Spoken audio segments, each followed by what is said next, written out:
we go.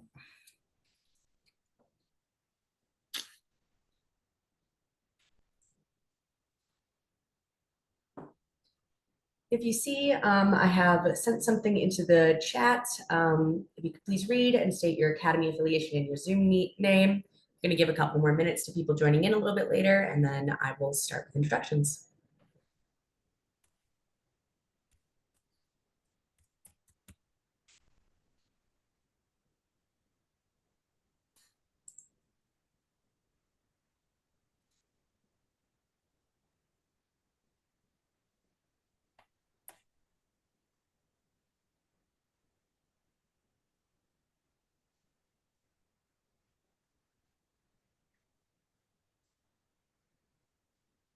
Donna, I'm Carrie from Nebraska. You were the topic of some conversation recently because I guess there was a kid at our last meeting from Iowa who attended one of our regional science fairs. So I'm glad to meet you. I'm Carrie. Our academy works a little bit different than some of the others. We're separate from the junior academy. I'm with the professional academy, but I'm glad to meet the Iowa contingency.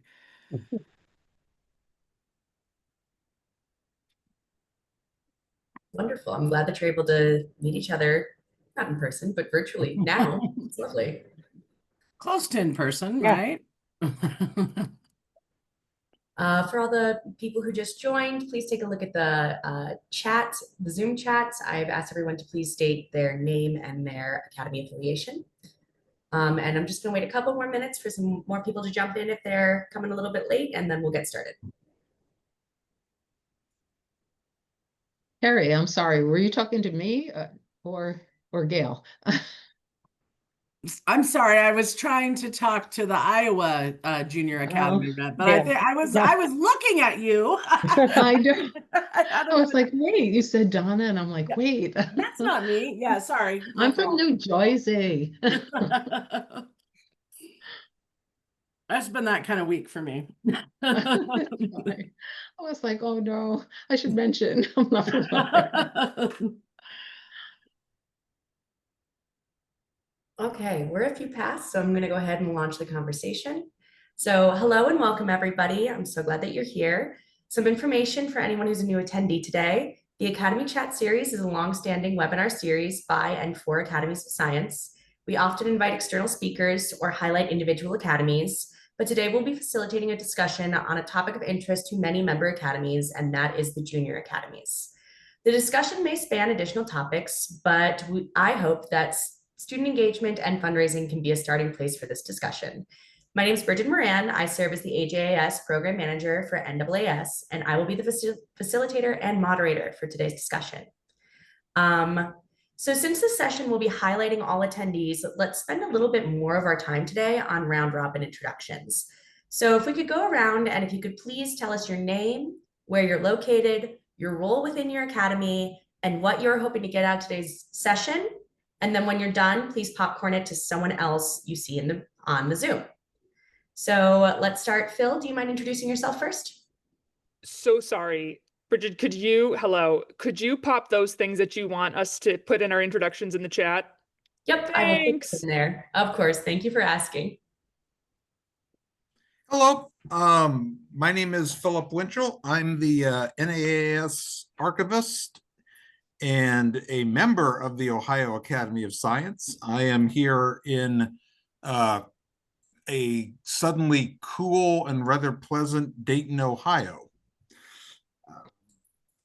I am a past AJAS fellow from 1983, and over the past few years have variously served in a couple roles, including the co-director of the American Junior Academy of Science.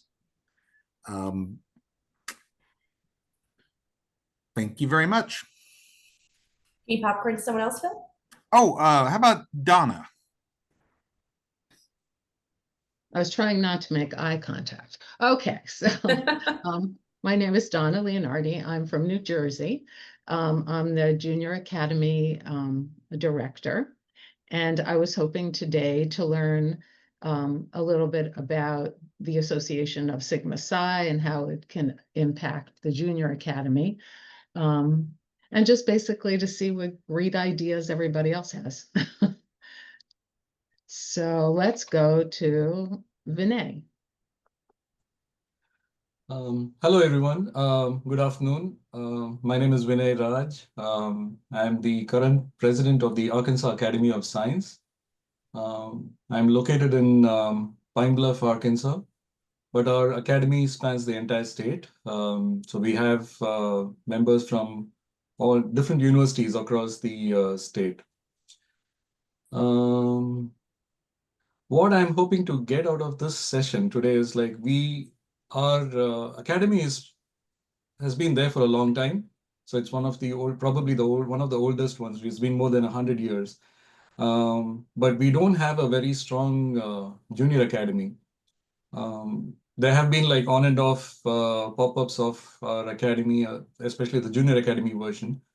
So I'm hoping to learn like how did you all get set up in the first place as a junior academy, and what is your interaction with the parent academy? How do you all work together, and what are your synergies and where do you differ? And also like how did you all develop your own the junior academies? So that will be very helpful. Thank you. And I would like to pass it on to Kerry. Thank you, Vinay. So I am Carrie Snazy Burge. I am the executive director for the Nebraska Academy of Sciences, and I am also a board member on the NAAS. And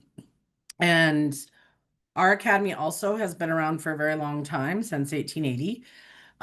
In the beginning, the Nebraska Academy of Sciences, the Nebraska Junior Academy of Sciences, and the Nebraska Association of Teachers of Science all fell under one roof.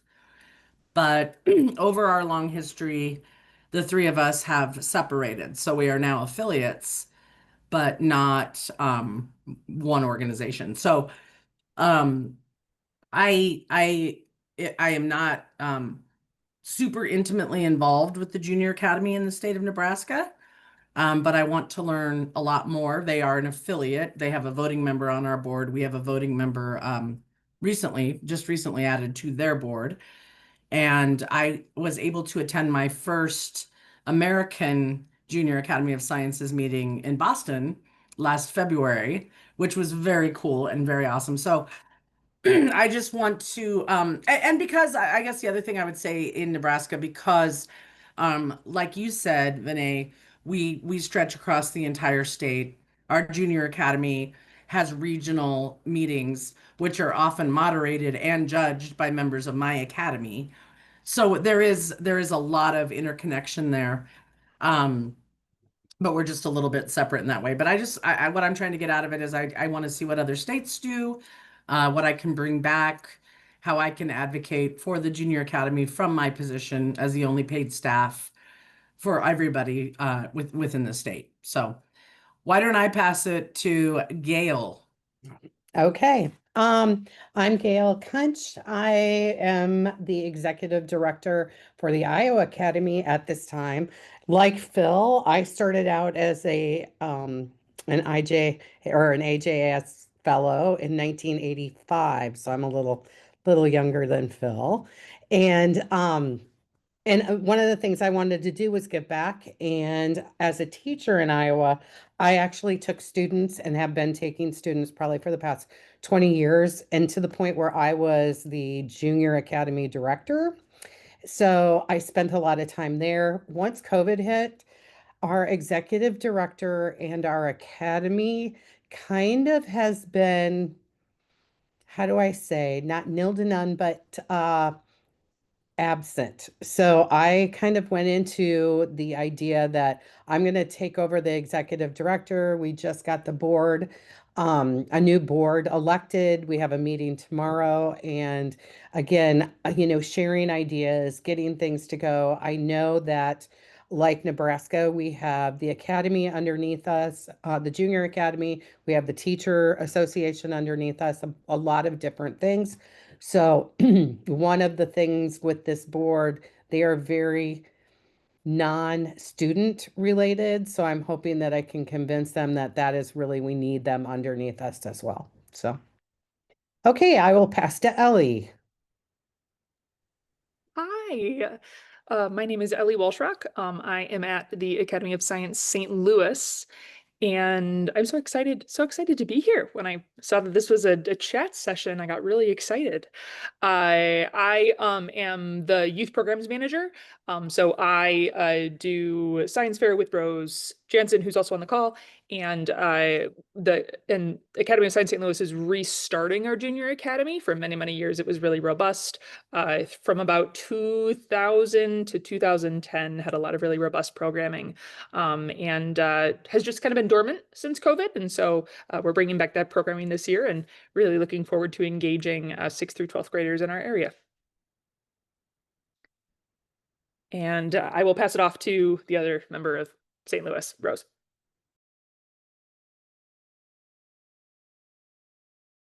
Rose, you're muted. Okay, sorry about that. I'm Rose. I'm with the Academy of Science St. Louis. I've been with the Academy for many years, and started basically in fundraising, and then slipped into programming. Yeah, as Ellie said, we had a very robust Junior Academy of Science. It's been around for years.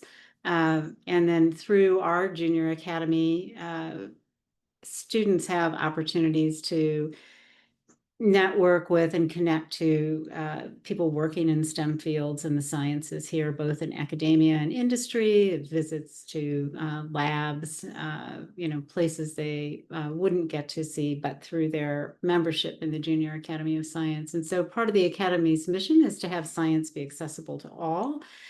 So while we charged a membership fee for our Junior Academy of Science, we offered scholarships, and just basically you had to check a box to say, well, I can't afford $35, and so but we'd like our kids to be part of this, and so we did that, just in the interest of, again, making sure that the programming that we were offering was as accessible as it could be to the broadest swath of 6th through 12th grade students in the St. Louis metropolitan region. And so our program is open to really anyone in grades 6 through 12 who has an interest in joining. They don't have to have a certain particular GPA. They don't have to fill out, there isn't an application process, or, they have to fill out an application, but, you're in. If you want to be in, you're in. And then we would offer things like, field trips and tours, and various science challenge contests. And from that Junior Academy of Science, we started launching other teen programs. So we had Teen Science Cafes, which is part of a national outreach effort. We were one of the pilot sites for that program. We partnered with the Science Center and with Southern Illinois University Edwardsville for a few years on that. We had a STEM Teens Youth Leadership Council, where kids would get opportunities they'd plan the teen cafes, they'd have opportunities to interact with working professional scientists, provide feedback in terms of how to interact with teens, how to talk to a general public audience, which both the scientists and the teens found helpful, useful. And then we had STEM careers programming, where students would come out and they rotate through sessions with scientists in different disciplines, interactive hands-on sessions to learn a little bit about that person, hear a little bit about career pathways in the sciences. They'd all get a workbook that they could use or not use, or to take home, with resources and information on STEM and activities in STEM and careers in STEM. And then those students, we would partner with other organizations in the region, right, to host these STEM career sessions. And we might have sessions that were focused very heavily on the environment, for example, or we might have sessions, and maybe we'd partner with the Missouri Botanical Gardens, for example, and the kids would go through these sessions with the scientists, and then they would have an activity, or we would plan an activity for them on the botanical garden grounds. We had some programming like that was limited to some of our more disadvantaged districts or underserved schools.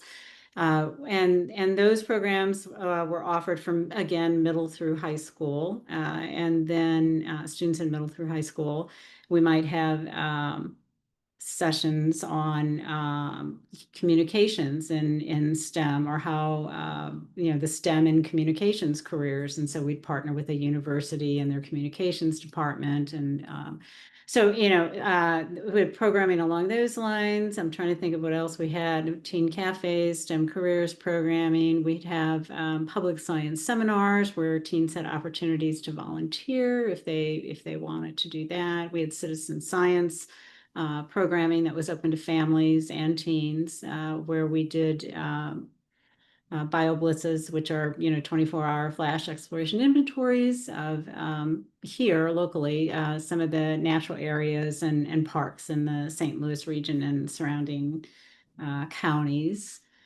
So that's just kind of a little snapshot of how we've worked with teens. I'm sure I'm forgetting something, but yeah. So. And what are you hoping to get out of the session today, Rose?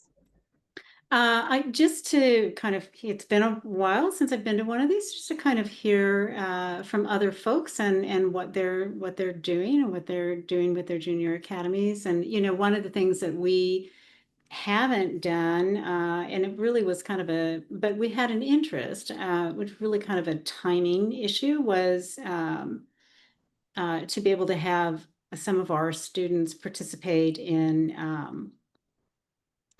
the kind of the National Junior Academy competition, right? But we had timing issues with how we structured our regional science fair and honors division, so we had never been able to do that.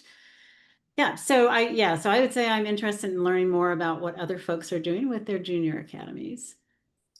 So yeah, we can definitely dig into some of that stuff you brought up. John, do you mind introducing yourself next? Sure thing. I'm John Kaup. I'm from South Carolina. I live in Greenville, South Carolina, and employed at Furman University. I serve as the executive director of the South Carolina Junior Academy of Science, and have for about 10 years. I've also held some roles with the South Carolina Academy of Science. And so South Carolina Junior Academy kind of sits beneath the South Carolina Academy of Science, is the way our academy is run. I just rotated off serving on the board for NAAS, and have also worked with Phil, co-chaired AJAZ in Boston, and have kind of been affiliated with AJAZ in terms of organizing and helping to plan the meeting for probably 3 or 4 years, and have been attending for about 8 or so. We typically at our junior academy will send between 3 and 6 students, and provide a little bit of funding for that. I think one thing I would love to hear from people is how they fund sending their delegates to AJAS. Is one thing that I'm always curious what kind of creative and innovative ways people are finding ways to help the students get to those. The other thing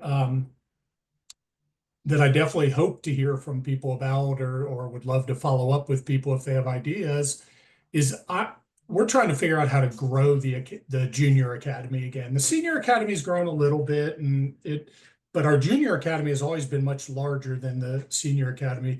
But a lot of that has been 2 or 3 schools that have 60 or 80 students, that have a full curriculum that does research, and somewhat affluent school district. And a lot of my work at Furman that I do is trying to work with under-resourced students. And so I'm really trying hard to figure out how do we target Title I schools and under-resourced schools, to get them involved in the junior academy. And one way, we have a fall workshop that's not research based. And so that's an easy one to try to pull people in. But we have a big annual meeting in the spring that students are presenting their research. And I've just found the majority of high schools, at least for South Carolina, or that I've found, they'll have a little bit of research going on, but it's not an adequate focus for them to be comfortable with students coming to present that research. And so just trying to figure out ways. I almost feel like we run the academy for about 4 or 5 schools, and put a lot of effort into just those 5 schools. And I hate that there aren't 15 to 20 others that are actively participating. So I'll stop there, and I don't think we've heard from Teresa yet. See. So I am from the state of Missouri. So I am the director for the Missouri Junior Academy of Science, which has around 8 regions throughout the state of Missouri. And I apologize, I missed the beginning as to what all we're supposed to be saying right now. You got it. Just you can tell us your name, where you're located, role with the academy, and what you're hoping to get out of today's session. I am looking to get more insight as to what other states are doing as part of their competitions. So we run an oral presentation and a paper presentation. But then when they go to the national competition, they're doing a poster presentation, which we have never judged their posters. And I'm trying to figure out historically why we're doing PowerPoint presentations and papers, where at the national level, we're looking at posters and trying to make sure we're aligning with what we're supposed to be aligning with. I personally like the oral presentation and paper side because I feel like the ISF Science Fair gives them the poster side, and then they get the whole angle of what it is to be a scientist in research, as far as what a conference is and publishing looks like. So I like that angle, but then I feel like when we're choosing to send them on, we're not actually basing that based on a poster we've ever seen. So I would like to see how other competitions are running, or what they're doing to make their decision to decide who's their delegates for nationals. And if we want to, Phil, I see your hand raised. I will call on you after we're done with introductions, if that's all right. Jennifer, do you mind introducing yourself next? Not at all. Hi, all. I'm Jennifer Hackney. I'm in Glendale, Arizona, so that's in the Phoenix metropolitan area. I'm currently the president of the Arizona-Nevada Academy of Science. So we had a junior academy for a while, but like several others here, it's kind of gone away over the past years. So we had less and less participation, and then we were essentially running it for one school. And it didn't really make a lot of sense to continue. So we're trying to figure out how to restart the program. But in addition to just trying to figure out how to do that, we also have to be aware that we span 2 states. So how do we engage with students from both states and bring them into the junior academy? What activities work well for them, to make sure that they're all actively engaged? Nicole, I think you're next on my list. Hello, my name is Nicole Wamsley, and I'm with the Washington State Academy of Sciences. Washington, the state, so I'm over on the west side and enjoying some sunshine currently. And I am the member engagement manager. I'm kind of actually covering for our point person who usually helps with the junior academy. So I'll do my best, but she's the one that attended the national meeting last year and has been kind of reshaping our program. So we're kind of in that transformative space as well, and we're looking for ideas and kind of some backup for ideas that we present to the board. Our setup is fairly minimal junior academy connection to our state academy. It's really tied mostly to the science fair, which is its own organization. And so we kind of like vet the students, and they go through our review process, and then we say, yes, they're great, we'll send them on. And then we are trying to work back in some more connection and ties. Like they're going to present their posters at our 20th anniversary celebration with all of our members. And that's kind of how we're working more in, but we're open to ideas. And we're kind of in that trying to figure out how much we can, like capacity, how much we can support and how much we want to grow it and how much we want to maintain in connection to the AJAS and also scholarships, funding, how to make sure we're getting people there and expand some of our diversity of students, which we've realized we need help figuring out how to do that as well. So learning opportunity, and excited to hear what other areas are doing. Awesome. Excited to help you out with that. And Michael, you're next on my list. Do you mind introducing yourself?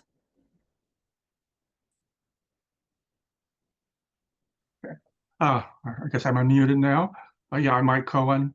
I'm actually a delegate at large to the NAAS board, but I'm most active in the Washington Academy of Sciences, which represents the Washington, D.C. area, not just the city itself.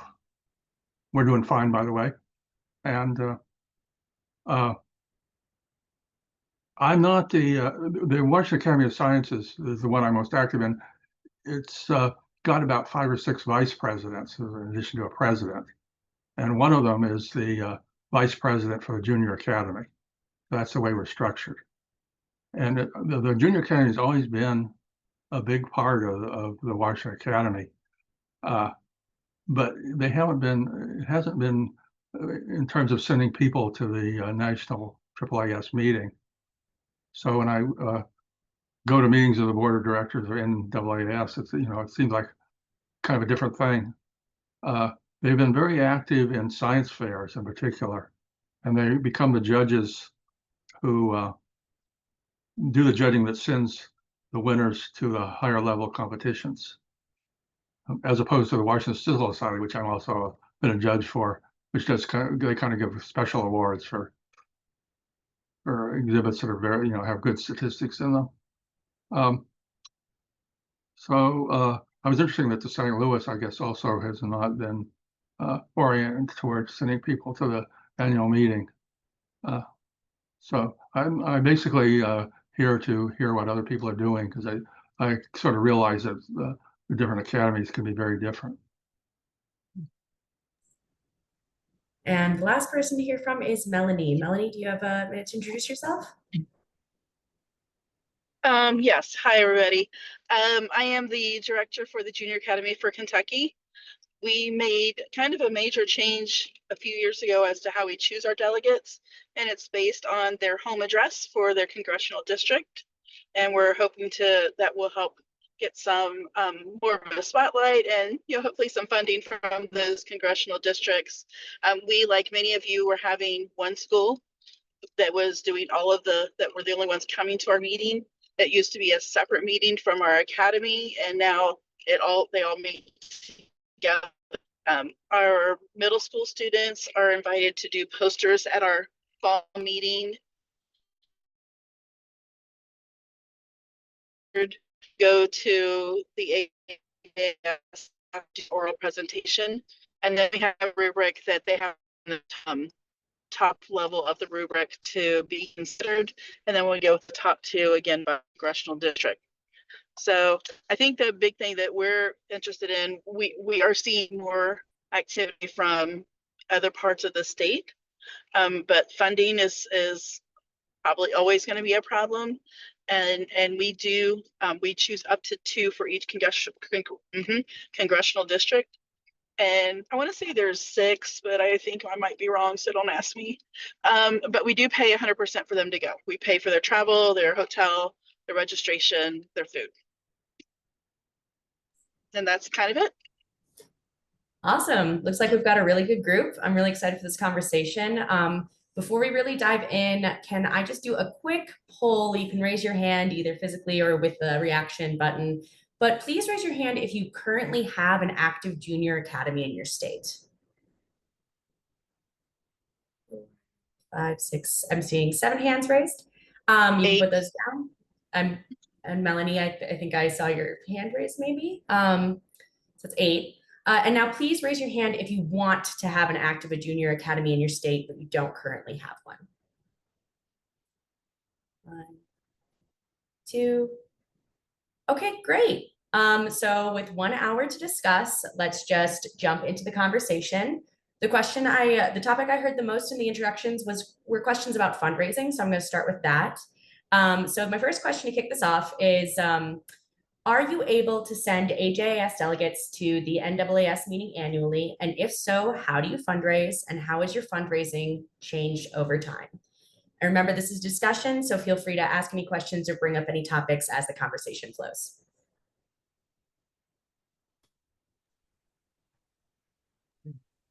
Yes, Phil. I'm just gonna start, since I have some historical perspective on this. There are about 47 state and regional academies of science in the United States. Most of them have some form of junior academy. However, of those 47 state academies of science, no two are alike. Every state academy is different from every other state academy. And that's a really important place to understand when you start this discussion.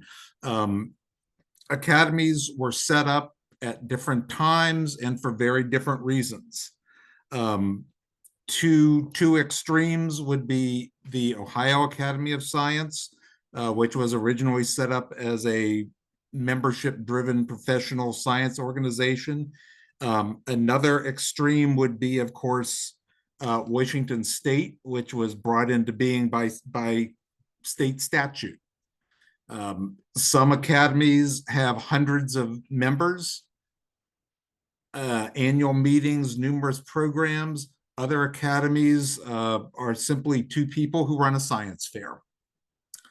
So no two academies are any place close to the same.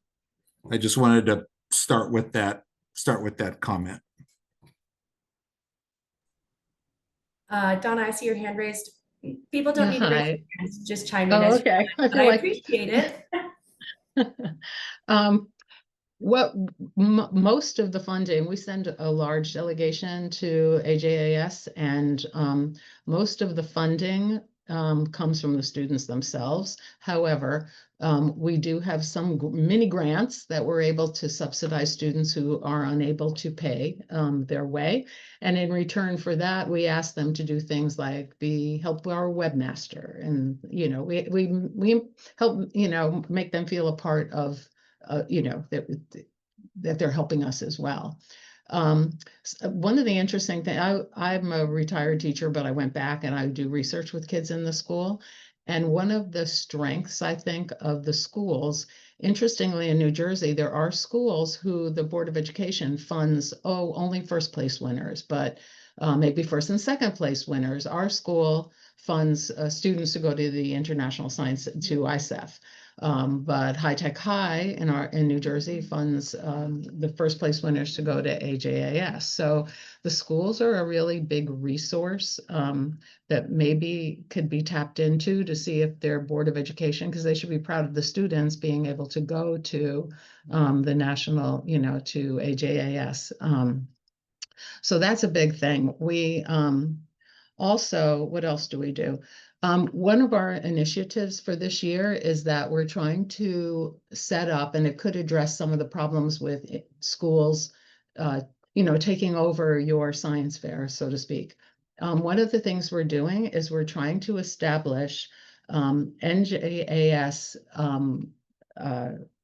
programs in different high schools. So we're trying to make it like a club in the high schools. I'm sure a lot of the schools, as do the school that I'm in right now, we have a lot of clubs. They all want to be president of the club so they can put it on their resume, right?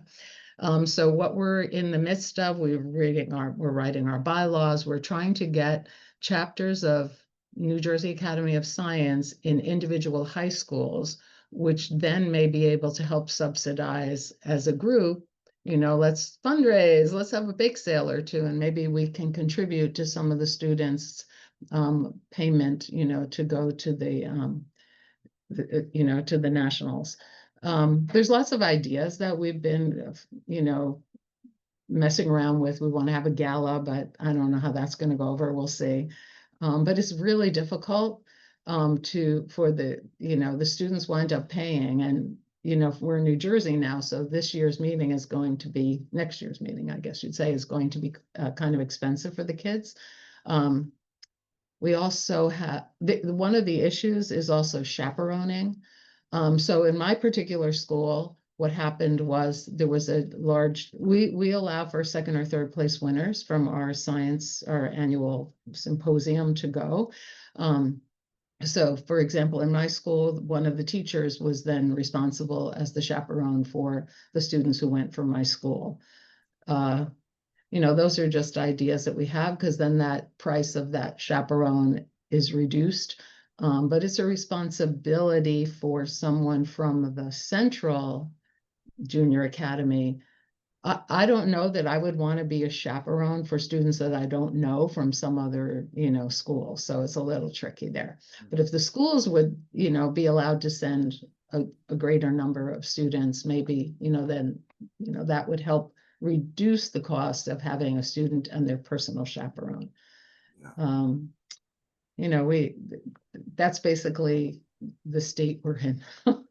It's hard. It's really hard. The chaperone thing bothers me more than the money thing, because the kids seem to pay the money somehow, a majority of them. And the ones that we have our little mini grants for seem to be able to benefit from that.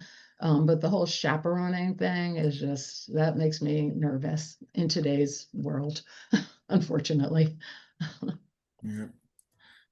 Donna, I have a question for you that's going to then lead into another historical context here.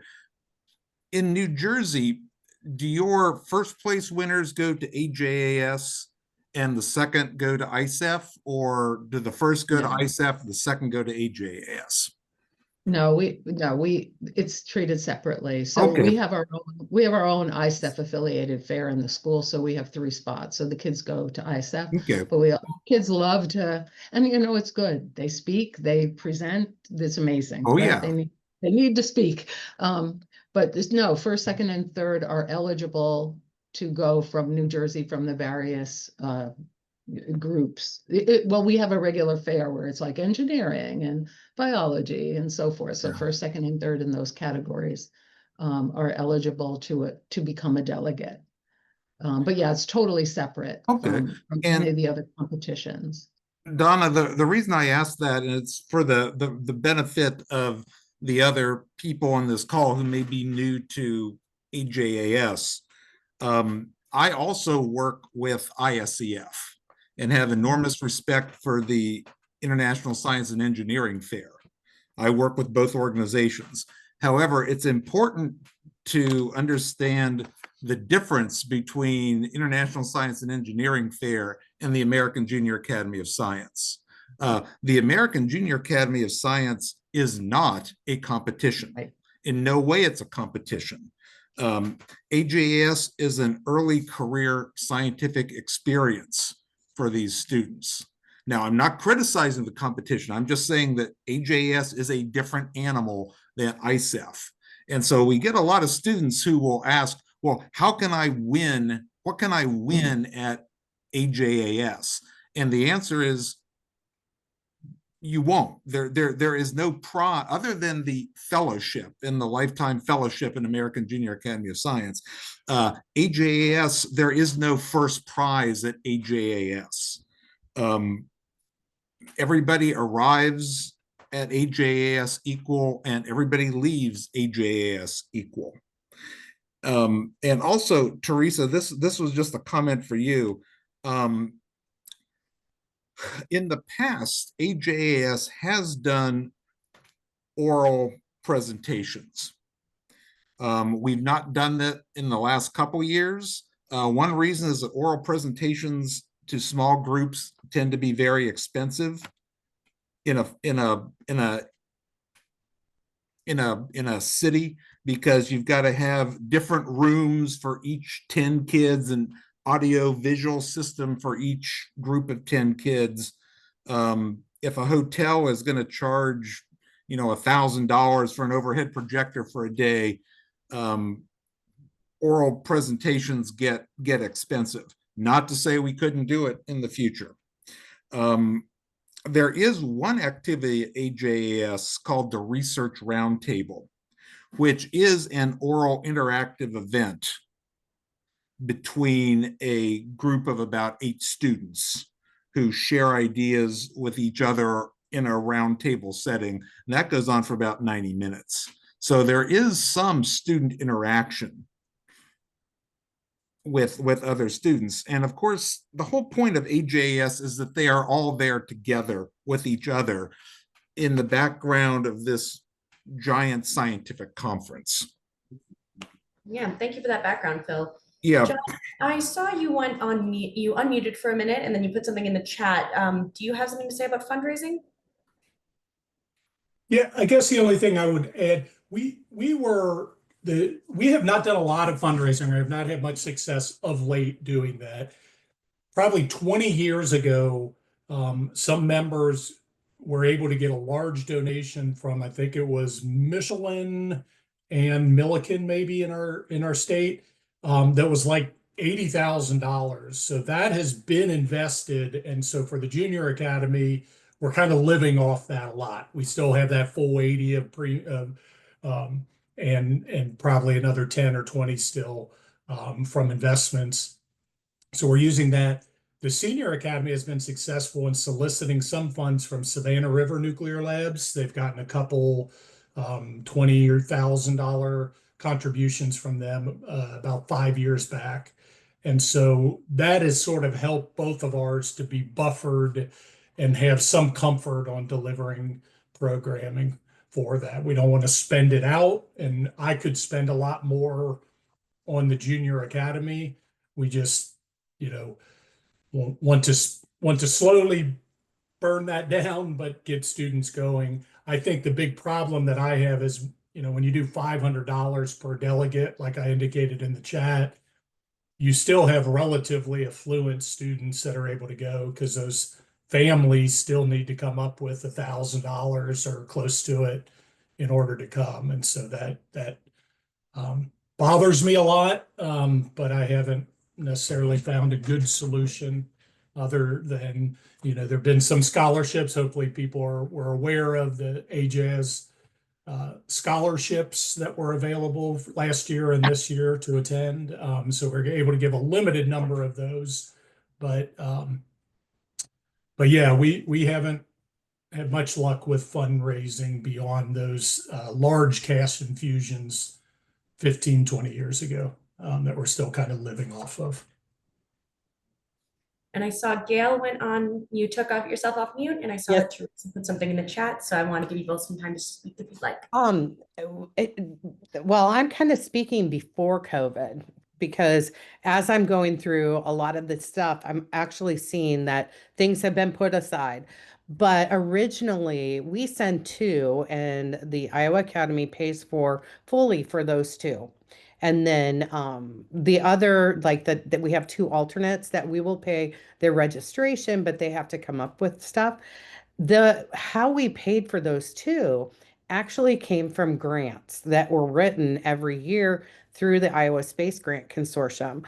I've actually gone in and talked to the Space Grant Consortium this past year, and they went through their books and go, oh yeah, we used to do that. We would send 1 kid. Because it's a STEM, there are so many STEM grants out there that if you talk to companies, and because I'm talking right now to Corteva and saying, hey, will you sponsor this student? And they're like, because it's one thing that they're giving for, and it's not like one, it's easy to go in and say, I need $2,000. Can you do that for me to sponsor a student? And so there are grants out there, and that's what we have been using in the past. Now, did we do it this past year? No. I had to look for sponsors from members and things like that, but I'm hoping that we can get those grants back in. And Teresa, did you want to speak to what you put in the chat? Our protocol, since I've been involved with the Junior Academy, which has been about 7 years probably, has been a $500 sponsorship for our top student. So our top high school student will get that. And that has so each region in our competing area is supposed to cover a $500 affiliation fee that then helps us run our competition. That goes to student awards and then help sponsor that. We have had most of the universities, because we move university to university as to who hosts us each year. They have covered the cost of that as kind of like a recruitment tool to their university. And I don't actually know, most of the time it's a graduating senior who's then in college the next year. And so I don't know that we've actually had a student attend probably more than once since I've started. That's all we have. Thank you. Anybody else have comments or questions on fundraising? I was just going to add that the Nebraska Academy generally sends quite a few kids every year, and I'm under the impression that they don't have to pay for that. The Senior Academy provides $5,000 a year for the purpose of sending kids, but then our Junior Academy president is very active in fundraising. I know that because the checks come to my office, and so he very actively seeks money to send the Nebraska kids. And I don't know if it's in the same vein or if it's a good transition piece, but he also is very good about getting prizes for the Academy kids. For example, he has for the last 2 years managed to get a full ride scholarship to Midland College in Nebraska for the top student that presents at our academy, and he gets all kinds of other prizes from businesses and the Midland college full ride tuition is obviously the big one, but there's other stuff in that too. Thanks, Can I Carrie. Sorry, go ahead, can I Teresa. ask a question about that I'm kind of interested in? Because we've been kind of pushed to try to find sponsors and grants and all of that, but I'm wondering, like, I'm a full-time professor and I volunteer to do this position. I'm wondering how many people are volunteers and how many people are in paid roles where like that's your job to do that. In Nebraska, it's volunteer. He volunteers his time. Yep.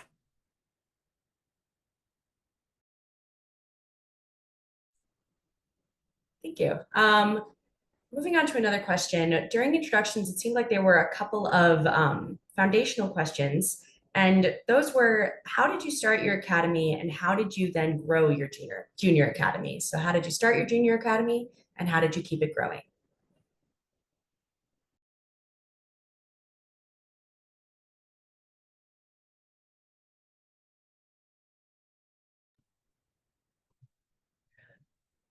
Our junior academy, well, I've since probably just before COVID, I got involved.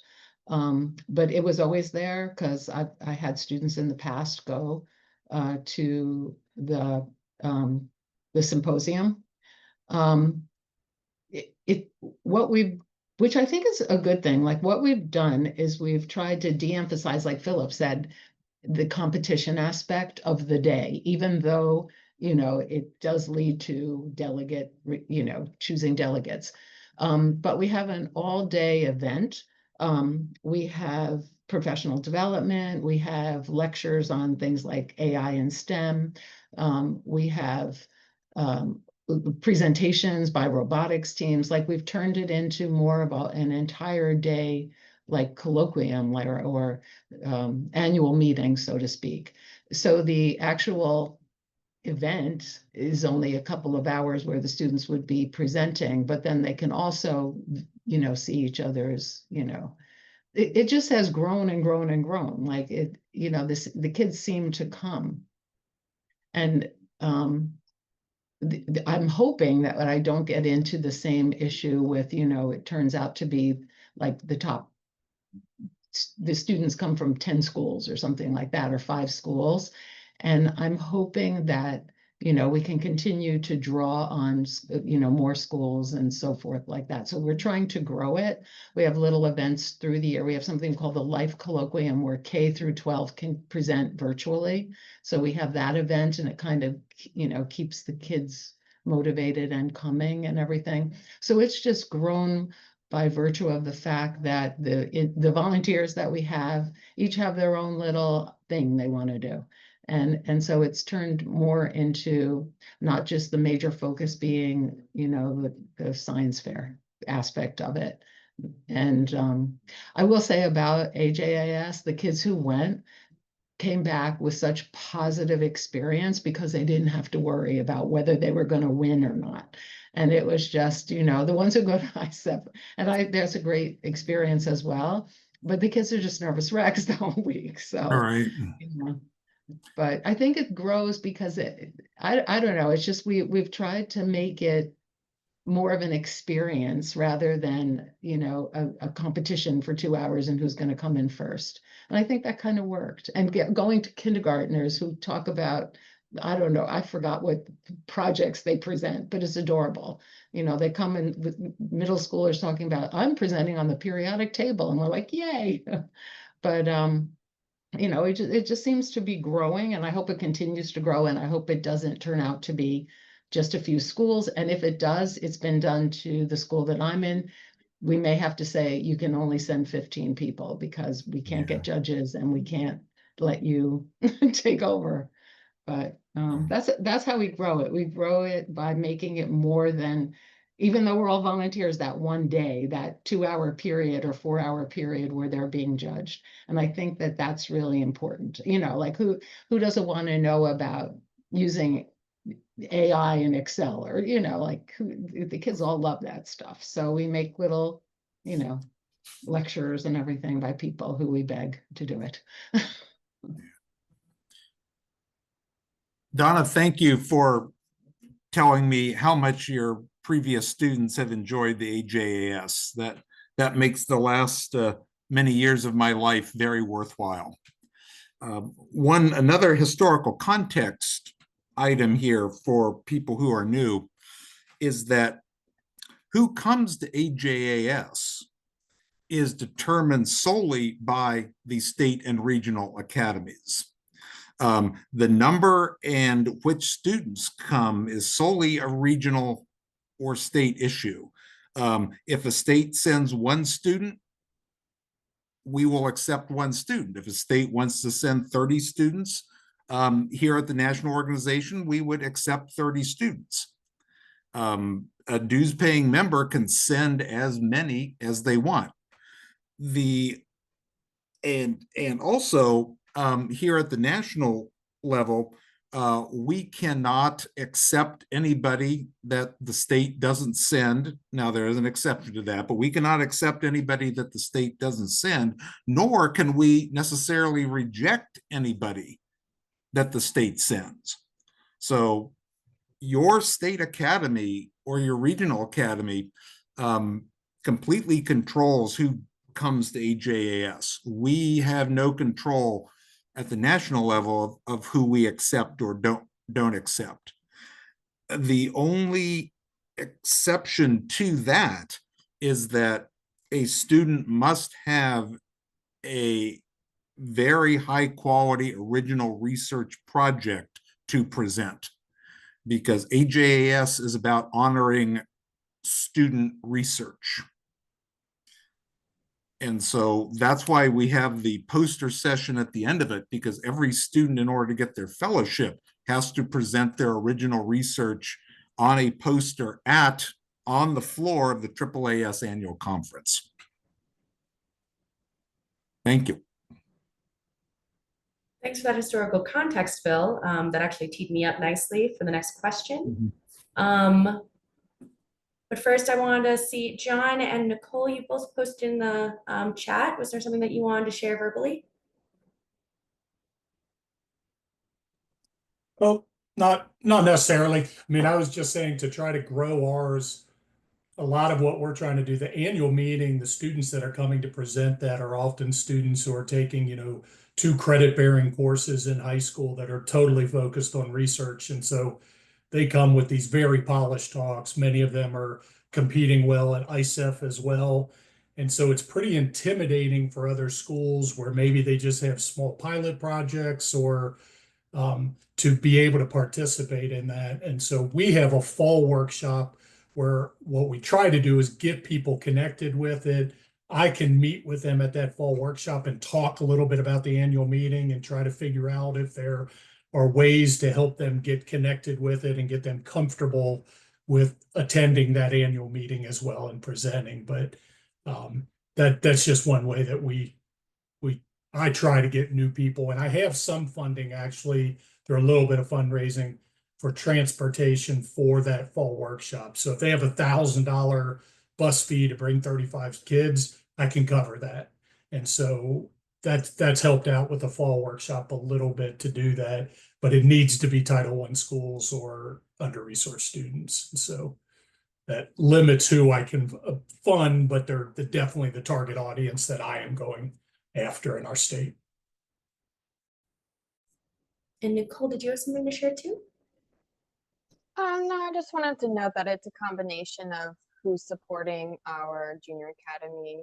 It's a combination of our science fair across the state and our volunteer education committee within our state academy.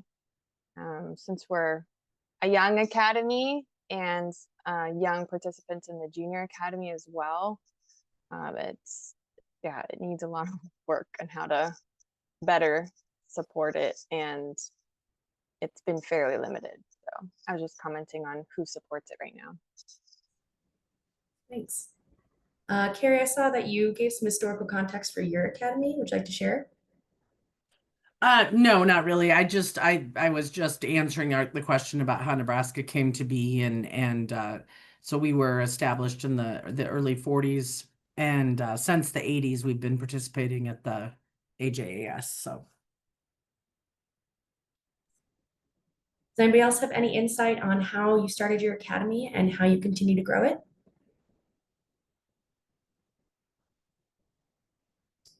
Okay, I'll move on to my next question then. Sorry, I thought of one question that was tied to this.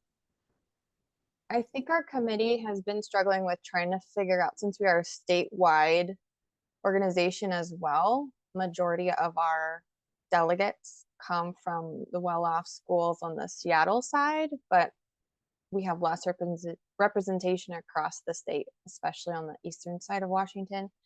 And so we are very interested in hearing and learning more, and the committee is currently revising how we select delegates because of those limitations. And so we are interested on how to get more schools involved that aren't necessarily doing the science fairs, since it was completely tied before. And so we have one of our advisors who goes every year that's been helping us. I'm sure if Bill knows Gary Foss. Oh, yeah. So he's helping with some of that redesign, but we're trying to get it more representation across the state. And Nicole, that is a universal issue that has just presented itself over the many years. It will, in many states and in many regions, it will be a couple of high schools that dominate AJS attendance. So many states face that exact same issue. I will say, just to Washington, you sent a really excellent student from the eastern section. Oh, nice. Eastern part of Washington last year. I had a really good conversation with her. Oh, great. I'm glad to hear that. I don't know how you do it. It's certainly something that we face in Nebraska because, of course, our city centers are Omaha and Lincoln, and then the rest of Nebraska is rural. And I help check in at the NJAS conference, and you have Omaha walk in with, 25, 30 kids and 5 different teachers. And then you have a kid from Lisco, Nebraska walk in with his mom. and and he's competing against, that. So I don't know. We regionally break it up, and there's always representation based on that. But certainly we face the same problem with the bigger schools. They just have more resources. But over the years, again, some of the most memorable projects that I can remember were done on kitchen tables. So it doesn't necessarily have to be a student who came from some big high-tech high school that produces some of the most original and most innovative projects. We've seen that over the years. We've also talked about at our region or at our state level, because we do have the same issue with Kansas City and St. Louis and areas that have funding and research classes, but some of them are working with universities to do their work, is really whether those should be in our junior academy or whether they should be presenting at the collegiate Academy of Science, because so much of their work was done at a college level with college support. Because yeah, we have very, very rural, but again, some great projects because the science can still be awesome. But we did run across recently, because we require kind of that they fill out the ISEF paperwork, even though we're not ISEF, just to make sure that they are covering the bases. And most of them compete at our science fair in the morning and then compete with us in the afternoon. And we were looking through ISEF's paperwork, and I think there's a statement in there about how much of the work the student has to be doing. They can't present work that's not that they didn't personally do. And so if it's part of a larger college project, they can actually only present that little tiny piece that they did. And so I think that's something we're going to be trying to watch a little bit more to make sure that we don't have students presenting work that wasn't fully their own. And maybe that will help us get them more equal, but I don't know if it will or not, because the resources are still different at that point and the support system is different. So, but we've thought about offering to let them present at the college level if they qualify for state at their region versus competing at the region or at the state level. So I don't know if that's going to come to fruition or not. That's a conversation we're having right now. Yeah, and Teresa, again, ISEF is extraordinarily strict on that issue. ISEF, or I'm sorry, AJAS is less strict. For example, at AJAS, you're allowed to have the names of your school and your other universities on your poster, where at ISEF that would never be allowed.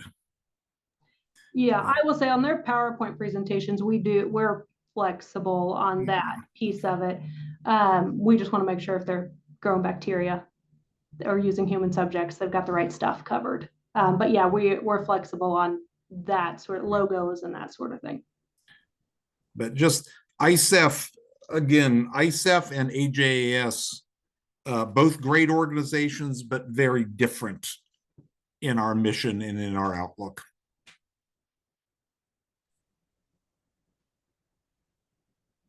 So next question I have on this topic is, does anybody have any examples of how your state academy engages students from new geographies in your state, especially students in rural areas or students who are underrepresented? Phil, I saw that you put in the chat, it seemed like you might have a little bit of an answer as to like what you're looking at doing to tackle that problem. This Phil? Uh, I said Phil and I meant John, apologies. Okay. But she said Phil. So we have, I've been trying to look out, they have this AP research now and these other courses where they're at least getting engaged in projects and having a bit of a sustained experience for that. We've always had some project lead the way programs. So often at career and technology education programs that have some really great projects that they're doing as part of PLTW that we've sort of connected with to try to do that. And I said from the beginning, we haven't had a lot of luck, but those are two avenues where I think there are probably students at those schools that would be great candidates to present at our annual meeting and probably be AJAS, potential AJAS delegates. But some of it, as a volunteer, I've got a full-time job, and so I'm kind of reaching out, trying to do some of this. The one other thing I wanted to comment on, I think a couple people mentioned, in South Carolina, we actually offer 2 different tracks at our annual meeting. One is for mentored students and one for non-mentored. So we have a governor school for science and math, and all of those students pair up with a college professor and do research. So we judge those completely separate from what we call the non-mentored. And the non-mentored still have a teacher helping or something, but they're coming up with the idea on their own and getting support to deliver that, not working within the research lab of a faculty member at a PUI or an R1 that they do. So I just wanted to mention that as well.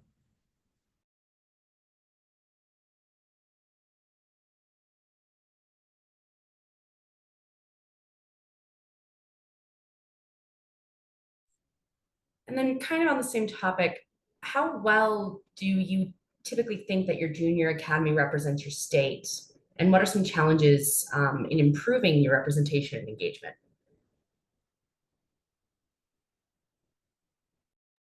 I can comment that ours is not well representing our state. And that's been brought up quite a bit within we have an education committee that kind of within our state academy that helps with selecting the delegates and providing the mentorship before students go. And that's been brought up for years and years that our delegates are excellent, they're top notch, but often not representing the state as a whole, but we don't have a solution. So that's kind of where we're at, is working towards continuing to explore other options and make sure we can provide some other opportunities and trying to figure out how to do that. And one idea that we're testing out probably next year, this year we are bringing it back. It used to be that our state delegates would do a little mini poster session for our academy members at the academy induction ceremony dinner, and kind of all bring some of those excitement and like have the academy members, these very different state scientists be able to talk to the students, and some of that excitement that the students bring at our state meeting. And we're bringing that back this year. And one of the ideas is to expand that student research showcase and poster presentation, so that we don't necessarily send all of those state delegates to the national poster presentation sessions, but at least have more representation as part of our junior academy to come and participate and connect with others a little more broadly from across the state. We are very much searching for ideas, so I appreciate all this. Did somebody mention something about congressional districts? And somebody said something about that. How does that work? Somebody said that. That was from Kentucky.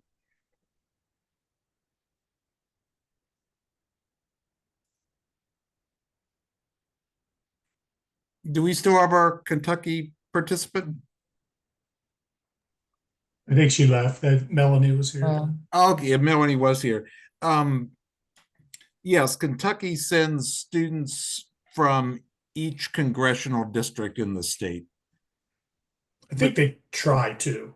Yeah, they try to. Are successful in that, but that's the goal, anyways. They have an aspiration of doing it, which I think is great. Yeah. Because that could help draw, underrepresented. Yeah, that's a really unique model that could be very successful. Yeah. We thought of asking for money from the different districts, but never thought about targeting, saying, oh, we'll have the opportunity for someone from that district to be a delegate. Or that's kind of an interesting thing to think about. How it would be perceived or something. I don't know.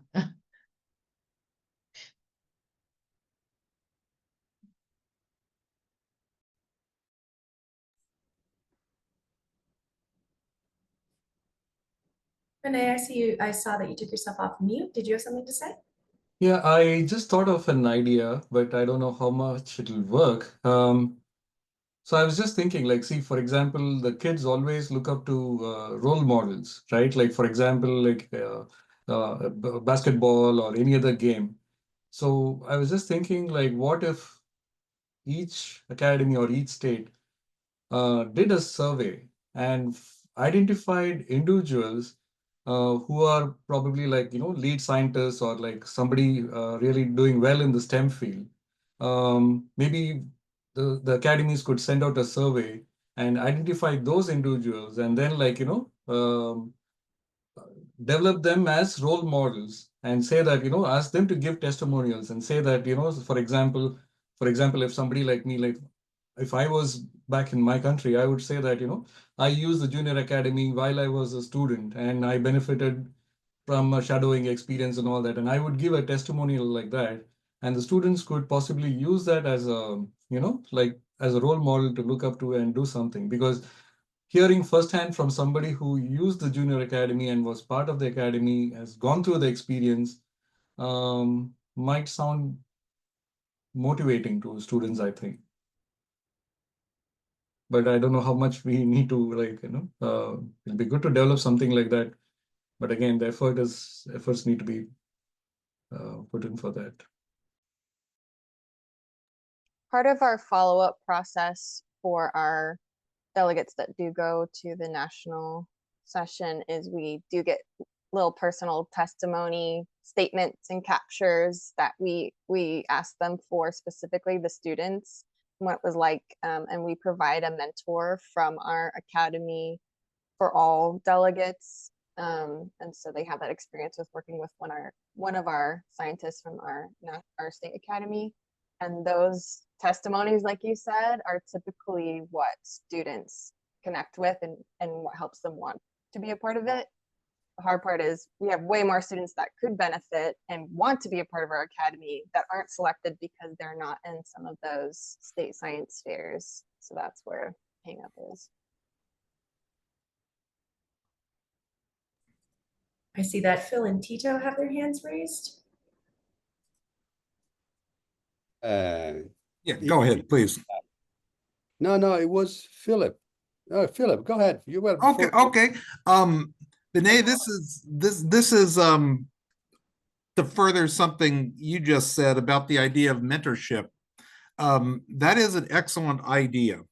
And one of the things that we've started doing at the national AJAS is we've started a fellow in residence program where every year we go back a couple years, maybe 4 years, and find a student who we remember and bring them to the current conference.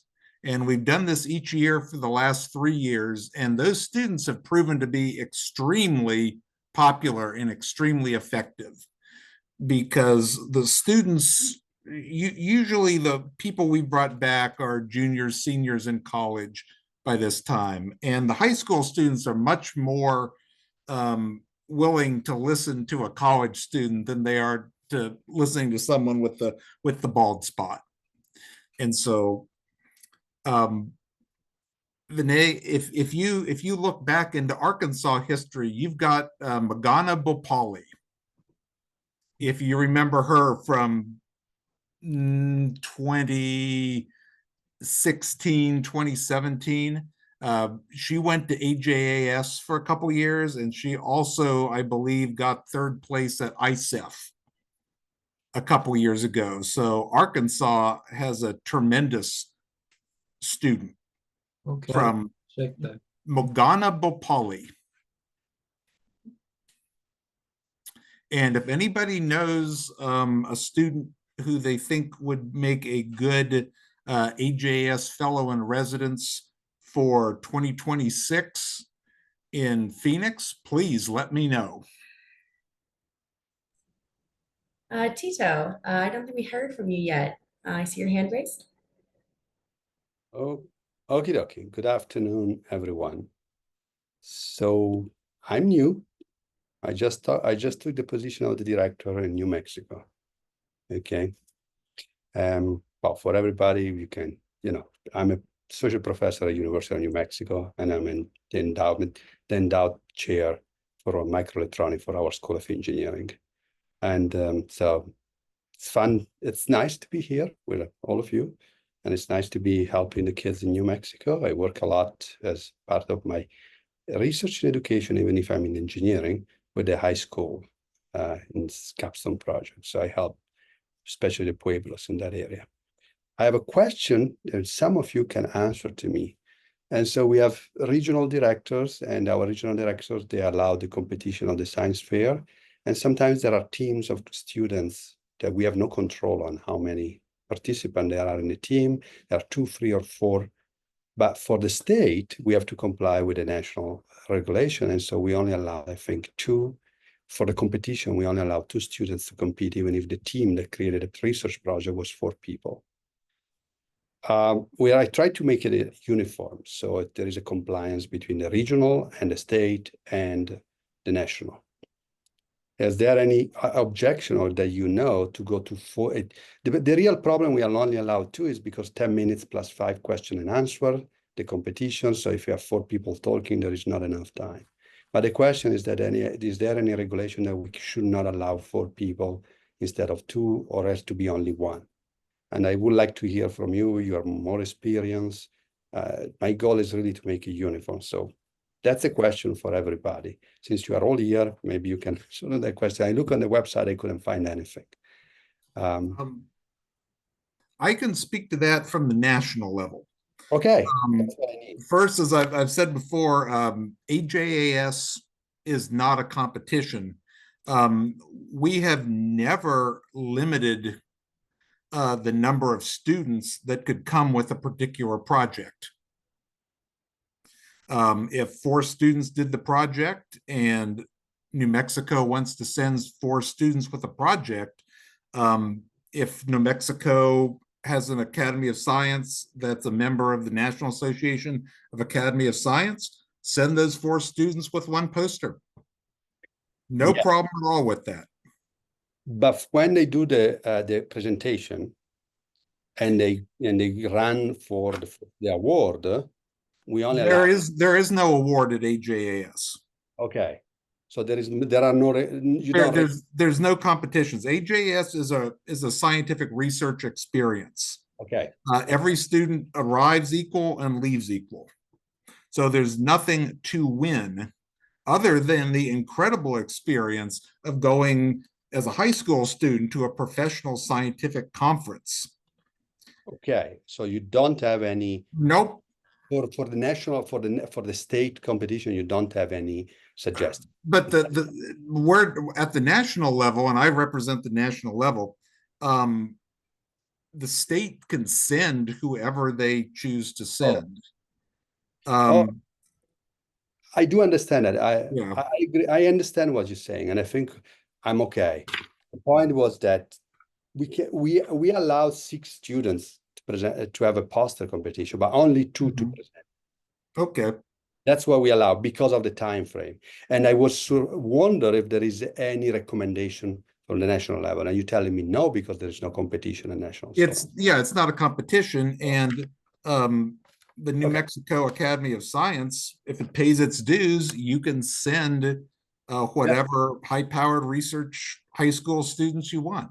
1 to a poster, 4 for a poster. Doesn't matter. That's all I needed to know. I think you answered my question. There's your answer. Perfectly. We had a meeting and they said we have to comply with national, so we'll try to figure it out. Perfect. Philip, I don't. You're very welcome. Contact me anytime. Contact me anytime if you have more questions on that. I will if I need. I really appreciate it. Thank you. Beside that is a great experience, and so yeah. Tito, are you in Albuquerque? I am in Albuquerque University. Yes. Las Cuates on Lomas. Oh, Yeah. there's Oh only yeah. two. Oh yeah. Yeah, there are two, Yeah. It's one of the best No, Mexican I food. want the original on Lomas, not the other one. Yeah, I know which one. The lower Lomas and San Mateo. Yeah, the lower one. Yes. It's my first restaurant, New Mexico restaurant when I came in New Mexico 20 years ago. It is a good restaurant. I agree. Better than El Pinto. Sorry. Speaking about Chile and a good restaurant. Thank you for reminding me that. Yeah. Well, to expand on Tito's question, maybe can some people here speak to the experience that they have with their own academy on how you select the delegates that you send to the national conference?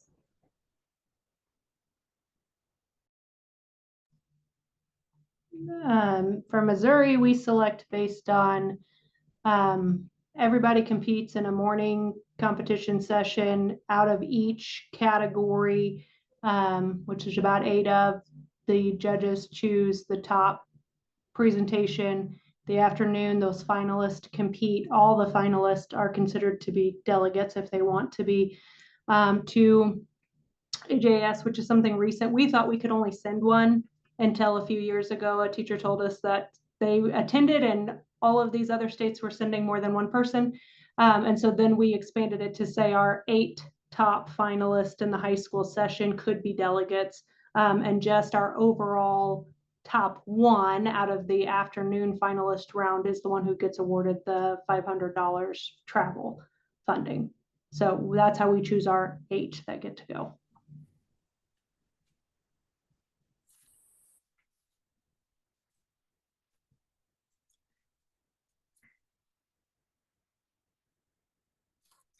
Again, from the national perspective, the state chooses the number that they send and which students they send.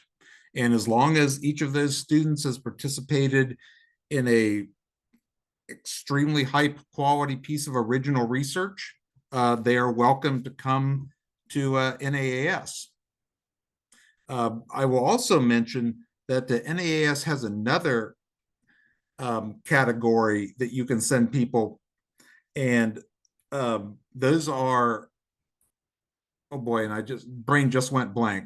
Bridget, not student delegates, student observers. You can send a student as an observer. A student observer pays pays the same amount as a student delegate. A student observer does everything that the delegates do, but a student observer does not present a poster and does not receive a fellowship. So if you've got a student that maybe has won a second prize or something and wants to go, they can go as an observer also. John, I see that you discussed in the chat some ways that your academy selects. Do you mind expanding upon that? Not too much to expand. We just selected based on performance on both oral and written, but we've also, over the past probably 3 to 5 years at least, we'll kind of extend that a little bit further because that often means a single school has 4 or 5 of the delegates that are going, and we want to open that up a little bit more. So we will extend it out a little bit further than that. So.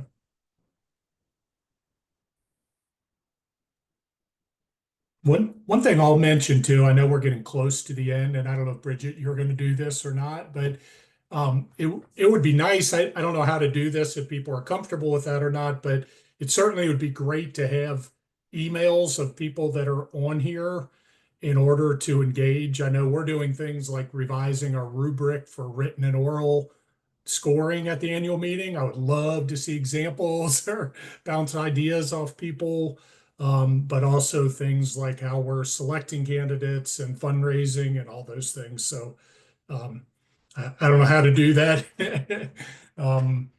Whether to just ask people to, if you don't want your email shared, maybe send a note to Bridget or how to do that. But anyway, I would love to follow up with a lot of you on different ideas. So.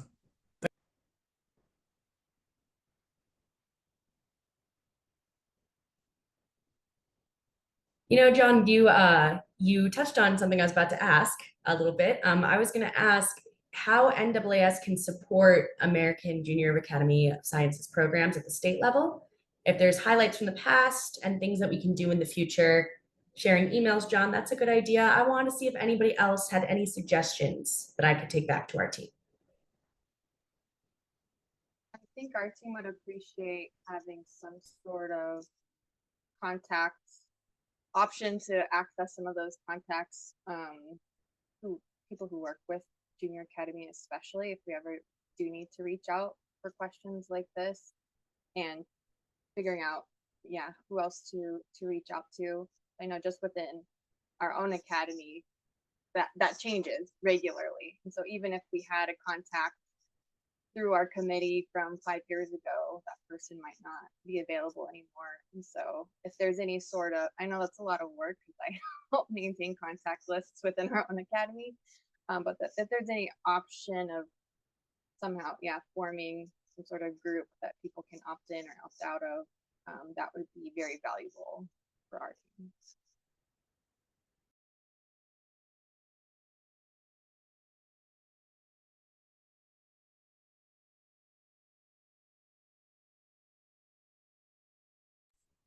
Thank you. Any other ideas on challenges you're facing and what the NAAS can do to support you? Scholarship, the new scholarship this year is a very sought after resource. I know within our academy and with funding challenges within the state and just funding challenges across the board, having some of those funding options like a scholarship for students is super helpful. So the more we can find out about other grants or opportunities for funding students, or some of those, sharing some of those resources as they become available. You know, it's been a big challenge for our group for funding.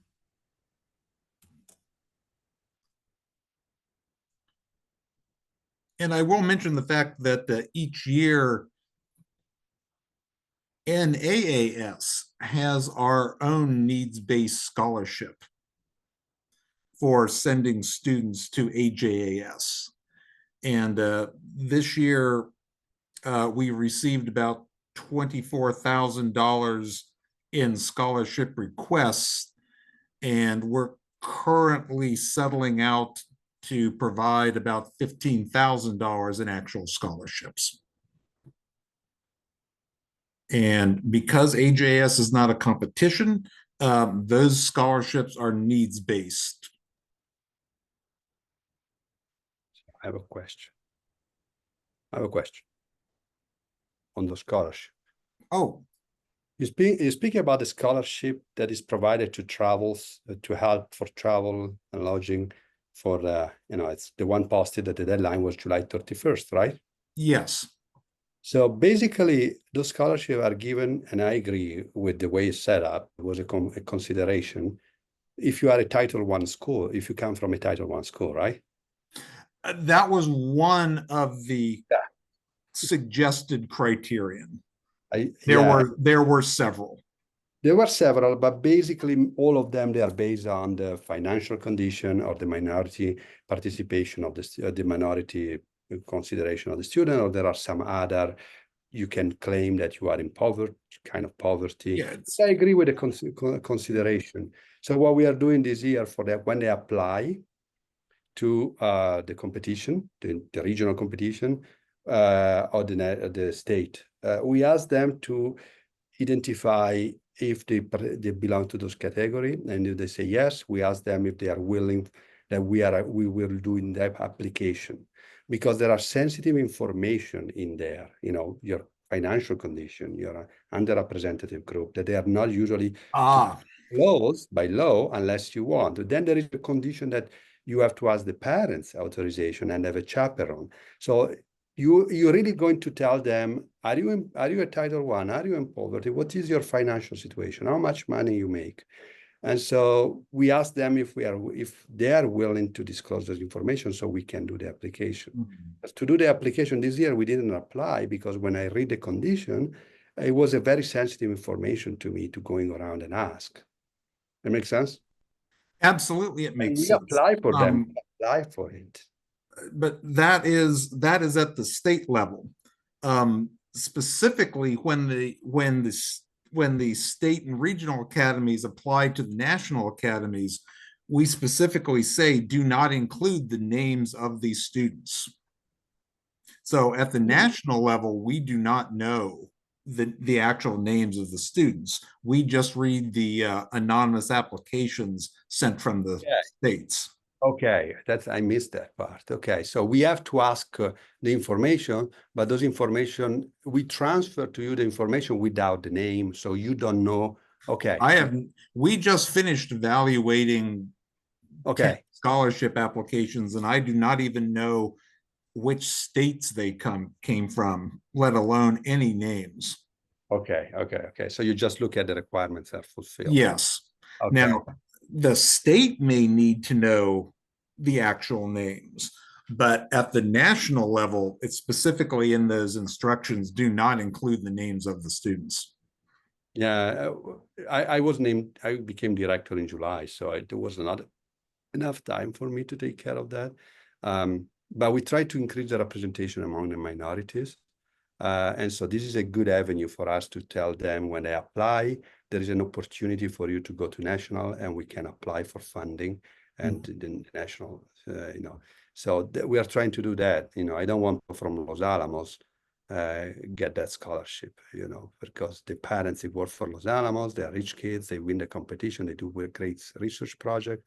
I'm more in favor of those Pueblos, Mexican, Hispanic communities that they deserve the opportunity that probably they will never have it.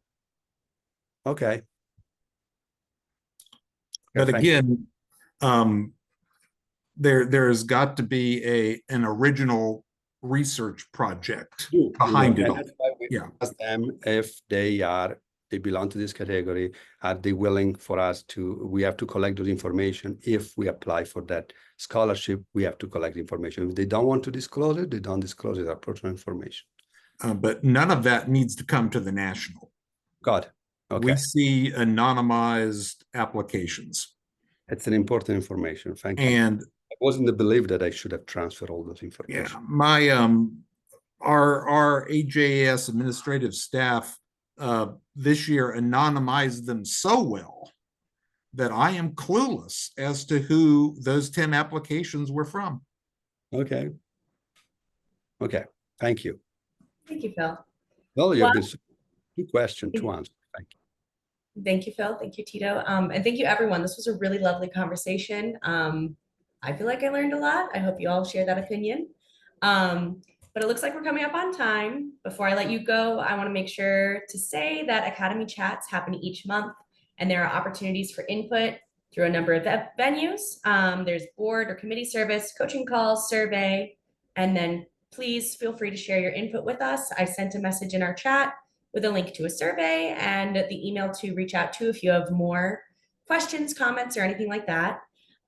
Just so you know, our next chat will be on September 19th and the topic will be announced soon. Thank you again for this wonderful conversation. And just feel free to email the admin email if you have any follow-ups after this. Thank you, everybody.